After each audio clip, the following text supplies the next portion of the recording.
Hi friends, welcome back to my channel. ఈరోజు మీకు ఈ సీరియల్లో ఏం జరిగిందో తెలుసుకోవాలి అనుకుంటున్నారా? అయితే వెంటనే మనం సీరియల్లోకి వెళ్ళిపోదాం. ఇక సామంత్ అయితే కావ్య వేసిన డిజైన్స్ని చాలా సంతోషంగా ఇంపోలో ప్రజెంట్ చేయాలని ఇక బయలుదేరుతాడు. అలాగే ఇక్కడ చూస్తే రాజ్ కంపెనీలో వాళ్ళ మీద నమ్మకం పెట్టుకోకుండా తన ఓన్గా డిజైన్స్ని వేస్తూ ఉంటాడు. కానీ శృతి మాత్రం రాజ్ సార్ చాలా డిస్టర్బుల్లో ఉన్నారు. పైగా కావ్య మేడం పక్కన లేకపోయేసరికి ఆయన చాలా కోపంగా కూడా ఉన్నారు. ఈ ఆవేశంలో అక్కడ ఇంపోలో ప్రజెంట్ చేయాల్సిన డిజైన్స్ని సార్ వేయగలుగుతారా అని చెప్పి ఇక శృతి ఆలోచిస్తూ కావ్యకైతే కాల్ చేస్తుంది. ఉన్నట్టుండి కావ్య శృతి ఫోన్ కాల్ చూసి, శృతి ఏంటి ఈ టైంలో ఫోన్ చేసావు?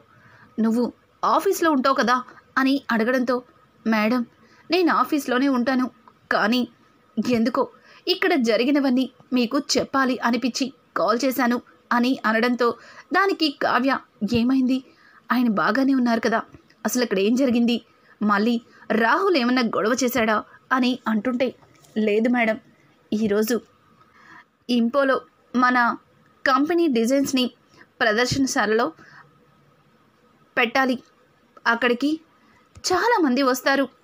ఇప్పటికే రాహుల్ సార్ చేసిన దానివల్ల మన కంపెనీ ప్రాజెక్ట్స్ అన్నీ క్యాన్సిల్ అయ్యాయి. పైగా మన కంపెనీ క్లయింట్స్ అందరూ కూడా పక్క కంపెనీ సామంత్ గ్రూప్ ఆఫ్ కంపెనీకి వెళ్ళిపోయారు. రాజ్ సార్ ఈరోజు ఎలా అయినా సరే మంచి డిజైన్ని ప్రజెంట్ చేసి ఆ అవార్డ్ని సంపాదించి తిరిగి వెళ్ళిపోయిన ప్రాజెక్ట్స్ అన్నీ వెనక్కి తెచ్చుకోవాలి అనుకుంటున్నారు. దానికి ఎలాగో ఒకలాగా మీరే హెల్ప్ చేయాలి అని చెప్పి ఇంకా శృతి అడగడంతో, దానికి కావ్య ఏం మాట్లాడుతున్నావు శృతి, ఇంత గందరగోళం జరుగుతుంటే ఇప్పుడా నువ్వు నాకు చెప్పేది అని అంటుంటే, సారీ మేడం, ఏం చేయాలో అర్థం కాక మీకు కాల్ చేశాను. మేమందరం వేసిన డిజైన్స్ రాజ్ సార్కి నచ్చలేదు, ఆయనంతటా ఆయనే డిజైన్స్ వేసుకుంటాను అని చాలా ఆవేశంగా వెళ్ళిపోయారు. రాజ్ సార్ ఇప్పుడున్న పరిస్థితుల్లో ఆయన డిజైన్స్ వెయ్యలేరని మీకు కాల్ చేసి చెప్తున్నాను అని చెప్పి ఇక శృతి అయితే కావ్యకి జరిగిందంతా చెప్తుంది.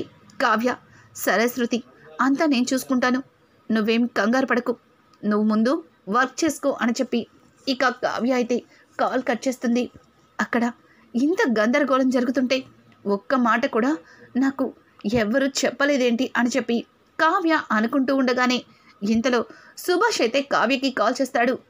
అమ్మ కావ్య, ఎలా ఉన్నావమ్మా అని అడగడంతో, బాగున్నాను మావయ్య గారు అని చెప్పి ఇక కావ్య, ఏంటి మావయ్య గారండి, ఈరోజు మన కంపెనీ డిజైన్స్ని ఎక్స్పోలో ప్రదర్శనలో పెట్టాలని తెలిసి కూడా ఒక్క మాట కూడా నాకు చెప్పలేదు అని అడగడంతో, అమ్మ కావ్య, నేను దానికోసమే ఫోన్ చేశాను, అవసరానికి ఫోన్ చేశానని అనుకుంటావేమో అని అంటుంటే, మావయ్య గారు, మీరు కూడా నన్ను మీ అబ్బాయి గారిలాగే ఆ ఇంటి మనిషిని కాదనుకుంటున్నారా అని అనడంతో, లేదమ్మా, లేదు, నేను అలా అనుకోవట్లేదు, వాడు ఆవేశంలో తీసుకున్న నిర్ణయానికి మేమెవ్వరం ఒక్క మాట కూడా మాట్లాడలేకపోయాం. ఇప్పుడు కూడా 100 ఏళ్ల చరిత్ర ఉన్న మా కంపెనీకి అలాగే మా కుటుంబానికి ప్రెస్టేజీ విషయం, ఆ అవార్డు రాకపోతే రాజ్ ఏమైపోతాడో అనే భయం అని చెప్పడంతో ఒక్కసారిగా ఇక కావ్య, అర్థమైంది మావయ్య గారు, అంతా అర్థమైంది, మీరేం కంగారు పడకండి, నేను ఆ టయానికి ఆ డిజైన్స్ తీసుకొని వస్తాను అని చెప్పి ఇక కావ్య కాల్ కట్ చేస్తుంది. ఇక్కడ రాజ్ ఎంతలాగా కష్టపడినా కావ్య అంత అందంగా అయితే డిజైన్స్ అస్సలు రావు. ఆవేశంలో ఉండడం వల్ల రాజ్కి ఎట్లాంటి డిజైన్ వేయాలో తెలియక తనలో తను సతమతమవుతుంటాడు. మొత్తానికి కష్టపడి కొన్ని డిజైన్స్ని అయితే వేస్తాడు. అవి రాజ్ మనసుకే నచ్చకపోయినా ఇక అక్కడ డిజైన్స్ని ప్రజెంట్ చేయాలి. వాటిని తీసుకొని ఇంకా సుభాష్తో బయలుదేరాలని ఇంటికైతే వస్తాడు.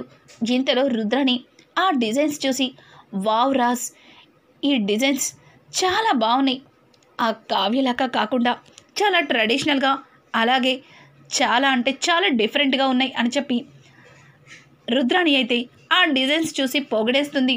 అవి రుద్రాణి చెప్పిన మాటలకి రాజ్ అయితే నిజమా అత్త? అయితే ఆ డిజైన్స్ని ఇంపోలో ప్రజెంట్ చేస్తే అవార్డు మనకే వస్తుందా అని అడగడంతో వెనుక నుంచి సుభాష్, ఎందుకు రాదురా, మన కంపెనీకి 100 ఏళ్ల చరిత్ర ఉంది, ఇంతవరకు చిన్న రిమార్క్ కూడా రాలేదు. ఈ రాహుల్ వెళ్ళిన తర్వాత చిన్న చిన్న పొరపాట్లు జరిగాయేమో కానీ మన కంపెనీ ఎప్పటికీ నెంబర్ 1 పొజిషన్లోనే ఉంటుంది అని చెప్పి సుభాష్ అయితే ఇంకా రాజ్కి ధైర్యం చెప్తాడు. సుభాష్ అన్న మంటలకి రుద్రాణి రాహుల్ వైపు కోపంగా చూస్తుంది. రాహుల్ ఏం మాట్లాడకుండా మౌనంగా తలదించుకుంటాడు. ఇక సుభాష్ అయితే, రాజ్ బయలుదేరదామా అని అడగడంతో, వస్తున్నాను డాడ్, వస్తున్నాను అని చెప్పి అపర్ణ దగ్గరికి వెళ్ళి అపర్ణ బ్లెస్సింగ్స్ తీసుకొని ఇంకా రాజ్ అయితే ఆ డిజైన్స్తో బయలుదేరుతుంటాడు. ఇంతలో స్వప్న కూడా, రాజ్, ఇంతవరకు ఎప్పుడు కూడా నేను అట్లాంటిది చూడలేదు. అక్కడ కొత్త కొత్త కంపెనీల వాళ్ళు రకరకాల జ్యువెలరీ డిజైన్స్ ఇస్తారని తెలుసు నాకు. ఒక్కసారి ఆ డిజైన్స్ చూస్తాను రాజ్ అని ఇక స్వప్న అయితే రాజ్ని రిక్వెస్ట్ చేయడంతో, రాజ్, సరే స్వప్న, ఎలాగో రుద్రాని అతని రావద్దన్నా వస్తుంది, నువ్వు కూడా రా అని చెప్పి రాజ్ అంటుంటాడు. పక్కన ఉన్న ప్రకాశం, వెళ్ళమ్మా స్వప్న, నువ్వు వెళ్తే మంచిది, ఎందుకంటే ఆ రుద్రాని నోటికి వచ్చినట్లు వాగుతూ ఉంటుంది, ఆ నోటికి తాళం వేయడానికి నువ్వు పక్కన ఉండి తీరాల్సిందే అని చెప్పి ఇక ప్రకాశం మాట్లాడతాడు. అలా నలుగురు కలిసి అక్కడ వాళ్ళ కంపెనీ తరపు నుంచి డిజైన్స్ని ఇంపోలో ప్రదర్శించాలని అక్కడికైతే వెళ్తాడు. అలాగే అనామిక ఇక సామంత్ కూడా అక్కడికి వెళ్తారు. రాజ్కి ఎదురుపడి, ఏంటి రాజ్, ఈరోజు డిజైన్స్ని ఇక్కడ ప్రదర్శించడానికే వచ్చావా? చూడు, ఇన్ని రోజులు నీ కంపెనీ నెంబర్ 1 పొజిషన్లో ఉందని, నీ కంపెనీకి చిన్న రిమార్క్ కూడా లేదని గొప్పగా ప్రెస్టేజీగా ఫీల్ అయ్యేవాడివి. ఇక ఇంకాసేపట్లో మీ కంపెనీ మొదటి స్థానం నుంచి 2వ స్థానానికి పడిపోతుంది, దానికి కూడా నువ్వు సిద్ధంగా ఉండు అని చెప్పి సామంత్ అయితే రాజ్కి ఛాలెంజ్ చేస్తుంటాడు. రాజ్ సామంత్ మాటలకి చిన్నగా నవ్వుతూ అక్కడి నుంచి వెళ్ళిపోతాడు. అనుకోకుండా వాళ్ళకి కావ్య ఎదురవుతుంది. కావ్యని చూసిన రుద్రాణి, ఏంటి, నువ్వేంటి ఇక్కడ అని అడగడంతో, మీరెందుకు వచ్చారో నేను కూడా అందుకే వచ్చాను అని అంటుంటే, ఓ అయితే నీకు కంపెనీలున్నాయా అని చెప్పి వెటకారంగా మాట్లాడుతుంది. రుద్రాణి అయితే పక్కన ఉన్న స్వప్న, అంటే మీకిప్పుడు కంపెనీ ఉందా అని చెప్పి స్వప్న అడుగుతుంది. ఏయ్ స్వప్న, ఎందుకు లేదు, స్వరాజ్ గ్రూప్ ఆఫ్ కంపెనీ నా మెయిన్ అల్లుడిది అని అనడంతో దానికి స్వప్న పక్క నుంచి, అదే కంపెనీ చైర్మన్కి భార్య, తను అర్థమవుతుందిగా, నోరు మూసుకొని పద అని అంటుంటే, ఓ నాకు ఇప్పుడు అర్థమైందనమాట, రాజ్ ఇంటి నుంచి వెళ్ళిపోమ్మని చెప్తే వెళ్ళిపోయాను, తిరిగి తీసుకెళ్ళట్లేదేంటా అని చాలా బాధపడుతున్నట్టున్నావు కదా. ఇలా చీటికి మాటికి తనకి ఎదురవుతుంటే తనే జాలిపడి తిరిగి మళ్ళీ ఆ ఇంటికి తీసుకెళ్తాడని ఇలా ప్రతిసారి రాజ్కి ఎదురు పడుతున్నావు కదా అని చెప్పి రుద్రాణి అయితే కావ్యతో అంటుంది. ఆ మాటలకి కావ్య అయితే, కాపురాలు విడగొట్టే వాళ్ళతో నేను మాట్లాడలేను, అయినా మీలాగా ఎవ్వరు ఆలోచించరు. నా భర్త నా కోసం 2 సార్లు మా ఇంటికి వచ్చారు, నిజంగా రావాలి అనుకుంటే ఆ రోజే వచ్చేదాన్ని, కానీ ఆయన ప్రేమతో నన్ను దగ్గరికి తీసుకోవాలి కాబట్టే ఎన్ని రోజులైనా ఆయనకి దూరంగా ఉన్నాను. ఇంకొక మాట, ఇక్కడ నేను స్వరాజ్ గ్రూప్ ఆఫ్ కంపెనీకి డిజైనర్గా వచ్చాను అని అనడంతో రుద్రానికి ఫీజులు ఎగిరిపోతాయి. అలాగే పక్కన ఉన్న స్వప్న, కావ్య ఏం మాట్లాడుతున్నావే అని అంటుంటే, అవునక్క, మీరు విన్నది నిజమే, స్వరాజ్ గ్రూప్ ఆఫ్ కంపెనీకి డిజైనర్గానే వచ్చాను, అదే కంపెనీలో డిజైనర్గా పనిచేస్తానని 10 సంవత్సరాల అగ్రిమెంట్ని మీద సంతకాలు పెట్టాను, మరి నా బాధ్యతను నేను నిర్వర్తించాలి కదా అని చెప్పి కావ్య చెప్పడంతో దానికి రుద్రానికి కావ్యకి ఏమీ అర్థం కాదు.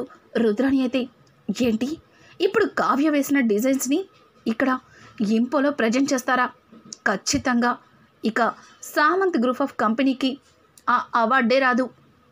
ఇంకా ఎప్పటికీ రాజ్ నెంబర్ 1లోనే ఉంటాడు. రాజ్ని ఇక ఎవ్వరూ కొల్లగొట్టలేరు. ఏదో ఒకటి చెయ్యాలి అని చెప్పి రుద్రాణి తనలో తను ఆలోచించుకుంటూ అనామిక సామంత్ ఎక్కడ ఉన్నారా అని కళ్ళని గిరగిరా తిప్పేస్తూ వాళ్ళని వెతికేస్తుంటుంది. రాజ్ సుభాష్ అయితే ఒక ప్లేస్లో కూర్చుని ఉంటారు. ఇంతలో సుభాష్, నాన్న రాజ్, నేను ఇప్పుడే వస్తాను అని చెప్పి అక్కడి నుంచి సుభాష్ కావ్య దగ్గరికైతే వస్తాడు. అమ్మ కావ్య, నేను చెప్పింది ఏం చేసావు అని అంటుంటే, తెచ్చాను మావయ్య గారు, ఇదిగోండి. ఇప్పుడు ఇక్కడ మనం ప్రజెంట్ చేయాల్సిన డిజైన్స్, వీటిని కనుక మనం ఈ ప్రదర్శనలో పెడితే ఖచ్చితంగా వచ్చిన ప్రతి ఒక్కరికి కూడా ఈ డిజైన్స్ నచ్చుతాయని నాకు నమ్మకం ఉందని ఇక కావ్య తీసుకొచ్చిన ఫైల్ని సుభాష్ చేతిలో పెడుతుంది. అదంతా చూసిన రుద్రానికి కోపం వచ్చేస్తుంది. ఇదేంటి, ఇంత కష్టపడి నేను ప్లాన్ చేస్తే అంత అట్టర్ ఫ్లాప్ అవుతుంది, ఈ అనామిక ఎక్కడ ఉందో అని చెప్పి ఇక రుద్రాణి చుట్టూ మొత్తం వెతికితే అనామిక అలాగే సామంత్ ఒక దగ్గర వేరే కంపెనీల వాళ్ళతో మాట్లాడుతూ కనిపిస్తారు. ఇప్పుడే వస్తానన్నట్టుగా రుద్రాణి అక్కడి నుంచి అనామిక దగ్గరికి వెళ్ళి, అనామిక ఏం చేస్తున్నావు, నేను చెప్పింది ఏం చేసావు అని అంటుంటే దానికి అనామిక, అయ్యో ఆంటీ, నేనేం చేస్తాను, మీకు చెప్పిందే చేస్తాను.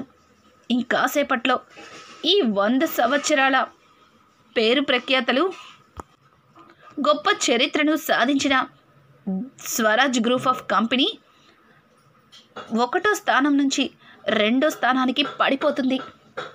ఆ పతనం చూడ్డానికి సిద్ధంగా ఉండండి అని చెప్పి అనామిక మాట్లాడుతూ ఉంటే, నీ బొంద, నువ్వు ఏం చేస్తున్నావో నాకేం అర్థం కావట్లేదు. ఇప్పుడు కావ్య తను వేసిన డిజైన్స్ని తీసుకొచ్చి రాజ్కి ఇచ్చింది. ఇప్పుడు ఎక్స్పోలో తన డిజైన్స్నే ప్రదర్శిస్తారు.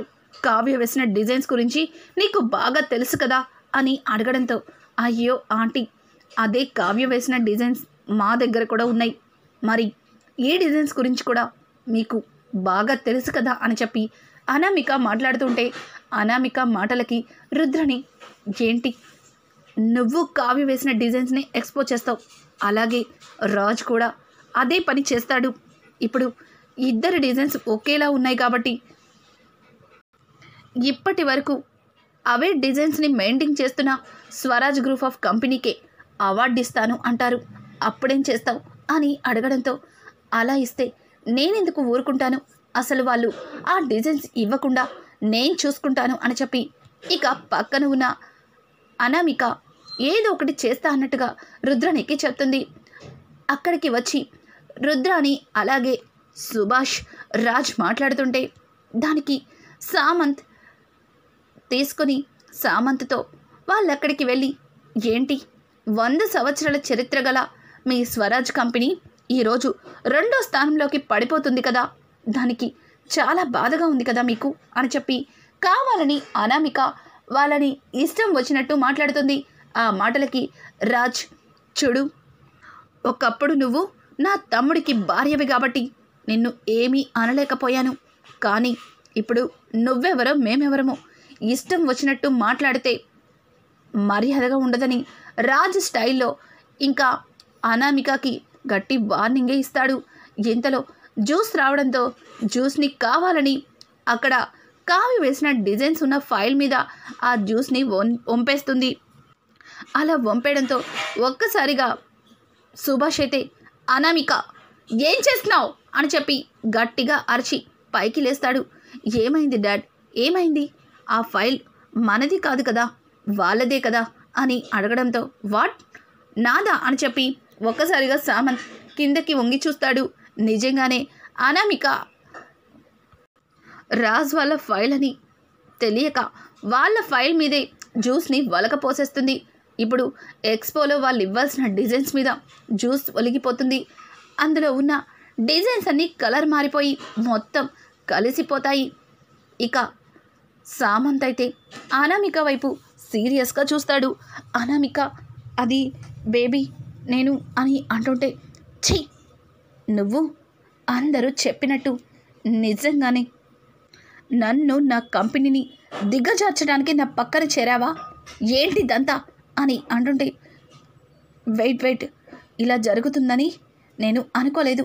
కానీ ఎందుకైనా మంచిదని నేను ఇంకో సెట్ని తీసి పెట్టాను, కారులో ఉన్నాయి, ఇప్పుడే తీసుకొస్తాను అని చెప్పి ఇక వెంటనే అనామిక హడావుడిగా కార్ దగ్గరికి వెళ్తుంది. తను డిజైన్స్ని తీసుకునైతే అక్కడికి వస్తుంది. కానీ ఎక్స్పోలో వీళ్ళు ఇవ్వాల్సిన డిజైన్స్ని ఇవ్వవలసిన టయానికి ఇవ్వలేకపోతుంది. ఇక ఆ డిజైన్స్ని అక్కడే బొమ్మలాగా పట్టుకొని నిలబడిపోతుంది. అక్కడికి వచ్చిన గొప్ప వాళ్ళందరూ కూడా స్వరాజ్ గ్రూప్ ఆఫ్ కంపెనీ నుంచి వెళ్ళిన డిజైన్స్ని గొప్పగా పొగిడేస్తూ చూస్తూ ఉంటారు. ఒక విధంగా రాజ్కి తెలియక తాను వేసిన డిజైన్సేనని చాలా ప్రెస్టేజీగా ఫీల్ అవుతాడు.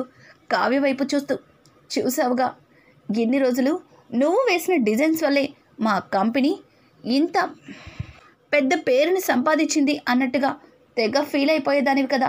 అక్కడ డిజైన్స్ వేసింది ఈ స్వరాజ్, ఈ రాజ్కి ఏది పోటీ లేదు అని చెప్పి చాలా ఓవర్ చేస్తూ ఉంటాడు. ఇంతలో అక్కడ ఉన్న డిజైన్స్ని ఇక స్క్రీన్ మీద ప్లే చేయడంతో కావ్య వేసిన డిజైన్స్ వస్తూ ఉంటాయి.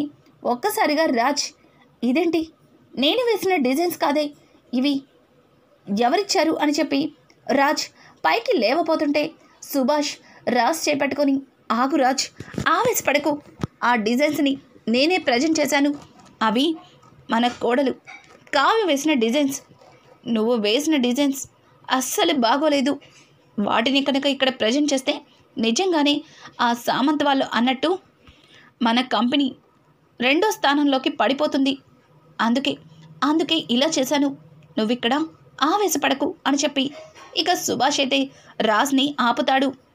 ఇక వచ్చిన వాళ్ళందరూ కూడా స్వరాజ్ గ్రూప్ ఆఫ్ కంపెనీ నుంచి వచ్చిన డిజైన్స్ చాలా గొప్పగా ఉన్నాయని, ట్రెడిషనల్గా అందంగా ఉన్నాయని అనుకుంటూ ఉంటారు. ఒక మన ఇండియాలోనే కాదు, ఇతర దేశాల నుంచి వచ్చిన విదేశీయులు కూడా ఆ డిజైన్స్ని గొప్పగా మెచ్చుకుంటారు. ఇక వాళ్ళ కంపెనీ డిజైన్స్ కావలసిన మోడల్స్ అన్నీ కూడా స్వరాజ్ గ్రూప్ ఆఫ్ కంపెనీకే ఇవ్వాలని అక్కడ ఉన్న కొన్ని కొత్త కంపెనీల వాళ్ళు కూడా అనుకుంటూ ఉంటారు. ఇక ఇంతలో సామంత్ చాలా ఆవేశంగా వెళ్ళిపోతుంటే, హలో మిస్టర్ సామంత్, ఇందాక ఏదేదో చెప్పావు, ఈరోజు మీరిచ్చే డిజైన్స్ వల్ల మీ కంపెనీ నెంబర్ 2 నుంచి నెంబర్ 1 పొజిషన్లోకి వెళ్ళిపోతుంది అన్నావు, మరి డిజైన్స్ని ఇవ్వకుండా ఇక్కడే ఆగిపోయారేంటి, మరి ఇవ్వాలి కదా అని చెప్పి రాజ్ అయితే సామంత్తో వెటకారంగా మాట్లాడతాడు. సామంత్ ఒక్క మాట కూడా మాట్లాడకుండా తల దించుకొని అక్కడి నుంచి వెళ్ళిపోతాడు. అందరి మధ్యలో రాజ్ ఇక వాళ్ళకొచ్చిన అవార్డుని చాలా సంతోషంగా తీసుకుంటాడు. రాజ్కి పక్కన కావ్యని కూడా వెళ్ళమని సుభాష్ చెప్పడంతో ఇక కావ్య రాజ్లిద్దరూ కలిసి అవార్డుని తీసుకుంటూ ఉంటే రుద్రాని కోపంతో రగిలిపోతుంది. తను వేసిన డిజైన్స్ వల్ల రాజ్కి ఇంత గొప్ప పేరు వచ్చింది, అలాగే ఇతర దేశాల నుంచి ప్రతి టెంపుల్ జ్యువెలరీస్, అలాగే వాళ్ళ కంపెనీకి కావాల్సిన న్యూ డిజైన్స్ అన్నీ కూడా రాజ్కే రావడం అనేది రాజ్ చాలా సంతోషిస్తాడు. అలాగే కావ్య కూడా చాలా ఆనందిస్తుంది. రానున్న ఎపిసోడ్స్లో ఇక కావ్యకి రాజ్కి మధ్యలో మళ్ళీ ప్రేమ ఎలా చిగురించబోతుంది, ఆఫీస్లో వాళ్ళిద్దరి మధ్యలో సరదాగా మొదలయ్యే గిల్లి కజ్జలు ప్రేమగా ఎలా మారుతుంది, రానున్న ఎపిసోడ్స్ మరింత ఇంట్రెస్టింగ్గా మారిపోతున్నాయి. ఈ వీడియో మీకు నచ్చినట్టయితే లైక్ చేసి సబ్స్క్రైబ్ చేసుకోవడం మాత్రం మర్చిపోకండి. Thanks for watching.